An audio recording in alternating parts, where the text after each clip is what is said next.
Kapin usa ka gatos ka mga lumulupyo sa Upol, Misamis Oriental ang posibleng dili na makabalik pagtukod sa ilang mga panimalay human gideklarar ang nasunugang lugar nga no-build zone. 109 ka mga pamilya sa barangay Luyong Bunbun sa Upol, Misamis Oriental ang nawad-an sa ilang panimalay human kini nasunog ni adtong Martes sa gabii. Gideklara ni Mayor Maximo Sino sa Upol ang state of calamity sa maong lugar tungod sa kadaghanon sa mga pamilyang naapektuhan. Ang barangay Luyong Bunbun, usa ka coastal barangay ug ang nasunugang lugar na himutang kini sa Baybayon.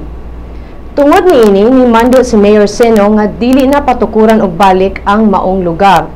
Apan walay relocation site nga nakit-an ang gobyerno sa mga biktima sa sunog.